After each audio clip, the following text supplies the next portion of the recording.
আমাদের সব ধরনের প্ল্যানই দেখা যাচ্ছে হুটহাট করে হচ্ছে রাত ১২টা-১টার দিকে। আর হুটহাট প্ল্যানগুলো আমরা মিস করি না। তাই বোট নিয়ে চলে গিয়েছি অনেক জায়গায়, খাওয়া-দাওয়া করেছি বোটে। আর ফ্যামিলির সাথে কাটিয়েছি খুব সুন্দর একটা সময়। আসসালামু আলাইকুম এভরিওয়ান, আশা করি সবাই ভালো আছেন। আমি অনেক ভালো আছি। শীত আসতে না আসতে ঘুরতে যাওয়ার জন্য মন এত বেশি টানে, তাই এক সপ্তাহে আমি দুটো পিকনিক করেছি দুটো ফ্যামিলির সাথে। আর আজকে আমার রাঙামাটি আসা আমার শ্বশুর বাড়ির ফ্যামিলির সাথে। তো অনেক দূর জার্নি করে এসে আমরা সবার আগে যাই ঝুলন্ত ব্রিজ, কারণ আমাদের প্ল্যান আছে যে আমরা আজকে বোট নিব, সারাদিন ঘুরবো বোটে আর অনেক খাওয়া দাওয়া করবো বোটেই। আর আমরা সব রান্না বান্না করে এনেছিলাম বাসা থেকে, তাই গাড়ি থেকে ওগুলা নিয়ে নিলাম আর খুঁজছিলাম যে আমাদের বোট। তবে রাঙ্গামাটিতে আমার ভাইয়ার একটা ফ্রেন্ড আছে যিনি আমাদেরকে অনেক হেল্প করেছে। সো উনি আমাদের জন্য আগে থেকে বোট বুকিং দিয়ে এসেছিল যখন আমরা অন দ্য ওয়ে ছিলাম, যার কারণে আমাদের খুব একটা হ্যাসেল হয়নি। এদিকে আমরা সবার আগে চলে যাই এই শপে। আমার রাঙ্গামাটি যত ধরনের ব্লগ আছে সবগুলাতে এই শপটা মাস্ট থাকবে, কারণ এই শপের আনারস অনেক বেশি মজা। আর এইখান থেকে আমরা মেবি 17টা না 18টাই আনারস নিয়েছি, পেঁপে নিয়েছি, কারণ অনেক বেশি মজা। আর আমরা যেহেতু সারাদিন বোটে থাকবো, সো প্রপার খাবার দাবার স্ন্যাক সবকিছু নিয়েই আমরা বোটে উঠতে চাচ্ছিলাম। এদিকে আমাদের বোটও ছেড়ে দেওয়া হয়েছে প্রায় 12:30-1টার দিকে। আর হ্যাঁ, আমরা অনেক লেট করে এসেছি কারণ আমাদের আরো সকাল করে আসার দরকার ছিল। আর বোট যখন চলতে শুরু করে মজা তো লাগছিল, কিন্তু একটু বড় বড় ওয়েভ আসছে যেটা আমার অনেক বেশি ভয় লাগছিল। আর রিসেন্টলি আমার সাথে একটা ইনসিডেন্ট হয় যার কারণে আমার মধ্যে এই ভয়টা ঢুকে গিয়েছিল। এনিওয়েজ, আর ওইদিকে না যায়, এদিকে আমরা হচ্ছে আস্তে আস্তে প্রিপারেশন নিয়ে নিচ্ছি খাবারের জন্য। এদিকে আম্মু আর দীপু মিলে সালাদ বানিয়ে নিচ্ছে, বেসিক্যালি স্লাইস করা আর কি। আর এদিকে আমরা লাঞ্চের জন্য বিরিয়ানি এনেছি। বিরিয়ানিটা খুবই হুটহাট করে বানানো ছিল। আর আমাদের প্ল্যান হয় 12টা-1টার দিকে,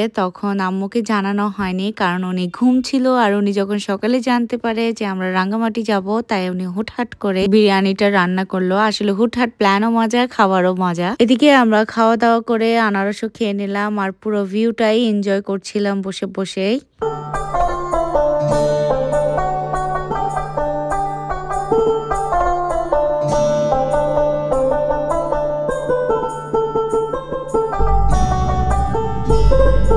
আর ভিউ দেখতে দেখতে আমরা পৌঁছে গিয়েছি আমাদের ফার্স্ট ডেস্টিনেশন, সেটা হচ্ছে বড় ঝর্ণা। এই জায়গায় এন্টার করার আগে আমরা একটা ফুল গাছ দেখি খুব সুন্দর, আর ফুল ছিঁড়ে নিই। পরে দেখি যে ফুল ছিঁড়াতে 500 টাকা জরিমানা। আর আমার ব্যাগে তখন 1 টাকাও ছিল না, যার কারণে আমি ফুলটা লুকিয়ে লুকিয়ে ইউজ করেছি। আর ওখানকার লোকালসরা আমাদেরকে বলেছে এটার নাম বড় ঝর্ণা, বাট ঝর্ণার সাইজ দেখে আমরা খুবই শিহরিত হয়েছি, কারণ বড় ঝর্ণা যদি এমন হয় ছোটটা দেখতে কেমন হবে।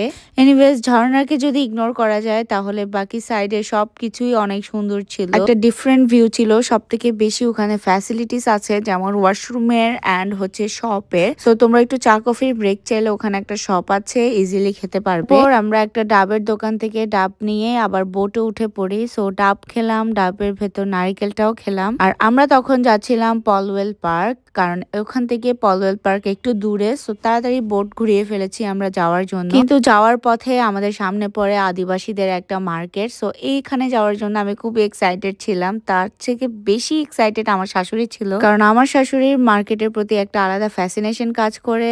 ওনার জন্য শপিং করা একটা থেরাপি। সো মাইন্ড রিফ্রেশিং এর জন্য উনি শপিং করতে খুব ভালোবাসে। আদিবাসীদের এই মার্কেট নিয়ে আমার আলাদা একটা ভিডিও আসবে। সো শপিং টপিং শেষ করে আমরা আবার উঠে যাই বোটে। আর শেষ ভাগে যে আনারস আমাদের কাছে ছিল ওগুলা শেষ করে ফেলছি, কারণ এগুলা পরে নিয়ে যাওয়া হ্যাসেল হবে। আর তখন হচ্ছিল সানসেট, খুব সুন্দর পিসফুল একটা মোমেন্ট। আমরা শুধু চুপ করেছিলাম আর এনজয় করছিলাম। আর দেখতে দেখতে আমরা ফাইনালি এসে যাই পলওয়েল পার্ক, আর খুবই লেট করে আসি। এদিকে শিমলা আপু শিমলা মির্চের সাথে ছবি তুলছে। আর পলওয়েল পার্কও একটা শপ ছিল, যেটা দেখে আমার শাশুড়ি আবার থেমে যায়। তারপর আমি তাদেরকে বলি যে উপরে আসেন, অনেক সুন্দর সুন্দর জায়গা আছে। ওরা এগুলা দেখে খুব আফসোস করছে, কারণ ওনাদের উচিত ছিল এটা দিনের বেলায় দেখার, কারণ এখানে দেখার মতো অনেক কিছুই আছে। আর আমিও পলওয়েল পার্ক এর আগেও একবার এসেছি। সো আমার তেমন একটা দেখার কিছু ছিল না, বাট আমার শাশুড়িদের জন্য প্রথম। সো ওনারা খুব এনজয় করেছে এগুলা,